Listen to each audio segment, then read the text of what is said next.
Hello! It is the second Tuesday after Pentecost, and our reading today is out of 2 Corinthians chapter 6, verse 3 to chapter 7, verse 1.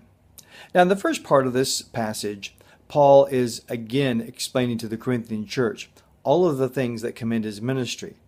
He may not be tall, dark, and handsome. He may not be eloquent in the way that he speaks. He may have a lot of things going against him, even to look at him.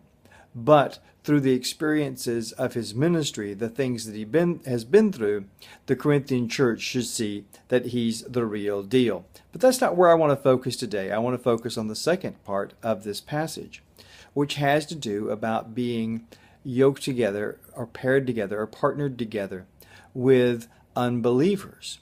Now, this passage is most often used to describe why Christians should not marry non-Christians. And that's a very good and valid understanding from this passage, or application that you can get from this passage. And you could even say that it demonstrates that Christians should not be in business partnership, should not be financially tied to unbelievers, because that won't work out either. And again, that's a good application that you can get from this passage. But I think when you tie it in with the quote that's further on from the Old Testament in this passage, and then into chapter 7, verse 1, I think you see that it has much more far-reaching implications. That we shouldn't be partnered with unbelievers, and we should not be partnered in such a way that their value system becomes a part of our value system. That light and darkness, justice and unrighteousness, all of these things, the Messiah and Satan, are quite dramatically juxtaposed. And when we take on the value system and the worldview of unbelievers and of the unbelieving world, then we are dragged down. Then we cannot separate ourselves from those things both outside and inside, as chapter 7, verse 1 says, to be holy before God.